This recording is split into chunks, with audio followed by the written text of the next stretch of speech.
Hey everybody, Jonathan here, coming at you live from Seattle Airport. I'm here for the weekend to celebrate the birthday of one of my best bros, Duck Bricks. And I just got off the plane, so we're gonna meet up, but little travel hack, when you fly Delta, always ask the pilot about the trading cards. I'll show you them at the end of the video, but anyways, let's connect up with Chris and kick off the weekend. All right, so we're here at the mall, just left the airport. Had to stop for a little bit of barbecue beforehand. Of course. It was amazing, get those skewers, and now, well, I'm sure you could guess where we're headed now. We're in a mall. Where else but the Lego store?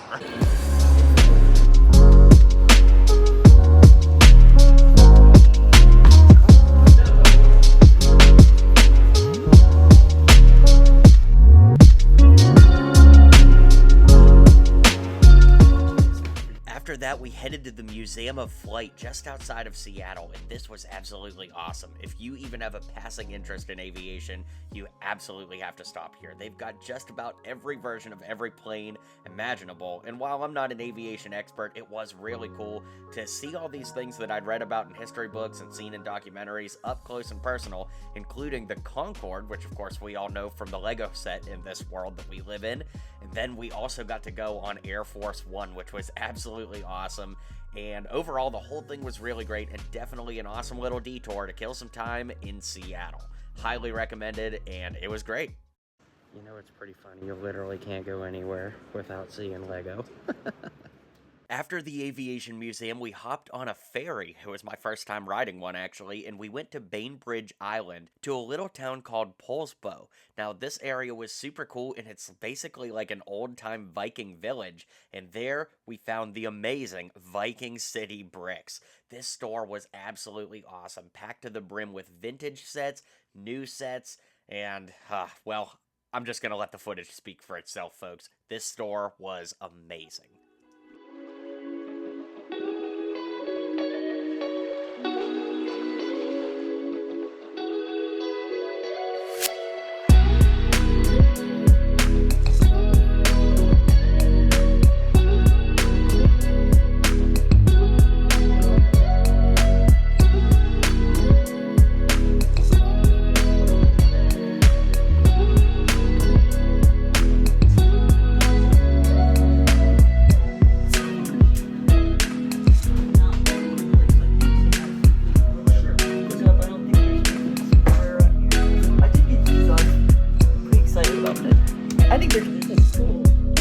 He's like the biggest Lego he has.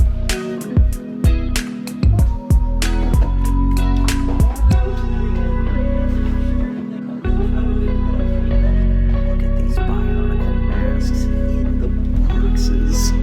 It's so cool.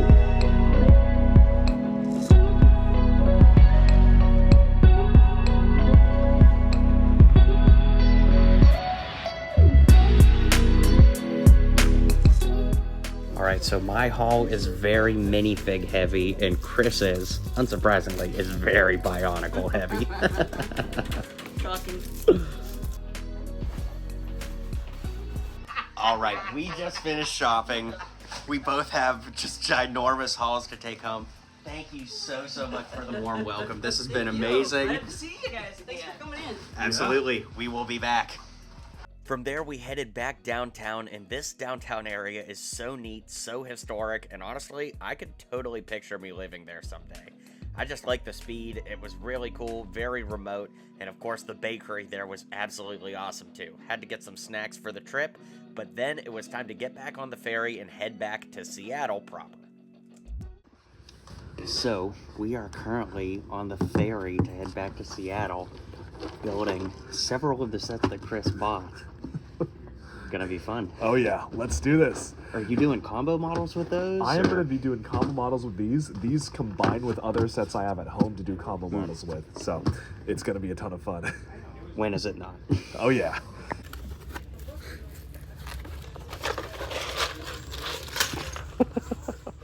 From there, we headed to Chris's favorite restaurant, Dollar Shop, which I'd never been to before, and it's Hot Pot, where you actually make the food right in front of you, and it was really amazing. I'd never had anything like it. Then we headed to Chris's house to see the collection, and oh my gosh, guys, there's so much to see here.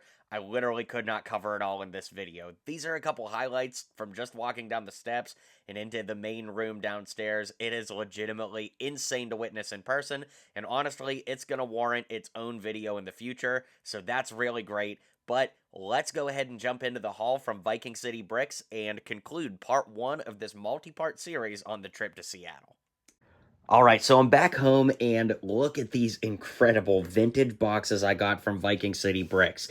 Just these old Wild West sets are so nostalgic, and to have a box, there's no bricks inside, it's just the box, is really incredible, though, because this really is the hardest part to get, right? Like, having the original packaging is pretty amazing.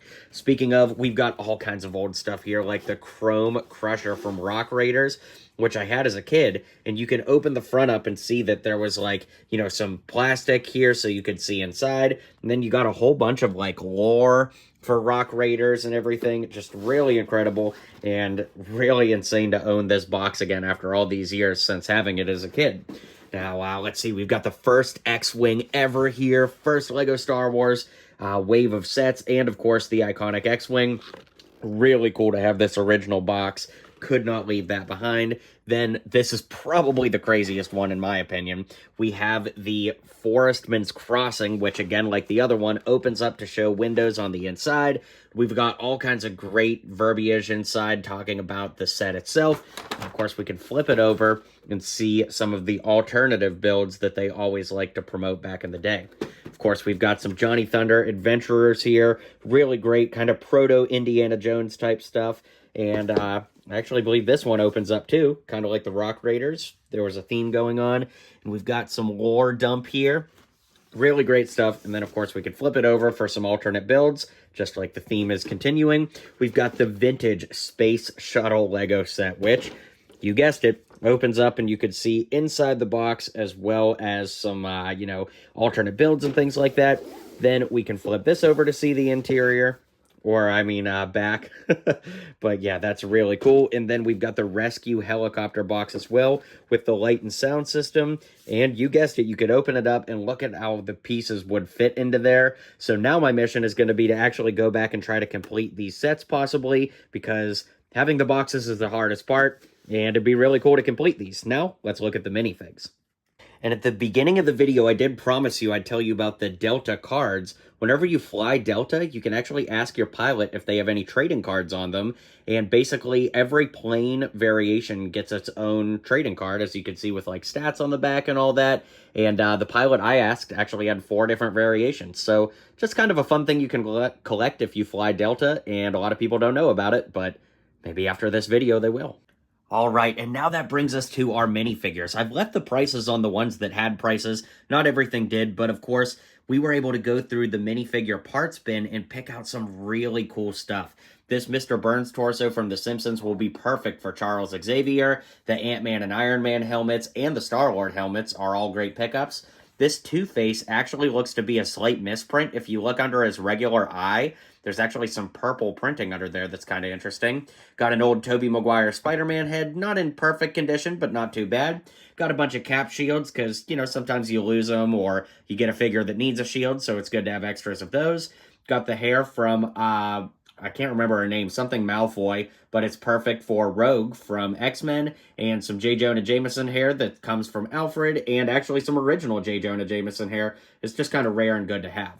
As far as minifigs go, you can see we got the rare Yondu, Wolverine, Baron Strucker, comic book Black Panther, got Quicksilver and an Iron Legion here, Spider-Man Homecoming Iron Man. Then on the DC side, we've got some original 2006 Batman Two-Face and his henchmen. Got the Red Hood, Aquaman, just all kinds of great stuff. I don't necessarily have to narrate every single one, but as you can see, the prices were absolutely amazing, and I picked up some promo bricks from Legoland, including the Star Wars one, which is really cool, I'd never seen before, and of course, had to add some more Crystal Skulls to the collection. So, big shout out to Viking City Bricks. You gotta check them out if you're ever in the Seattle area. Amazing prices, amazing folks running the shop, and I literally cannot recommend it enough. Let me know which figures here you like the best, and stay tuned for more Seattle Lego hunting vlogs coming to the channel very soon.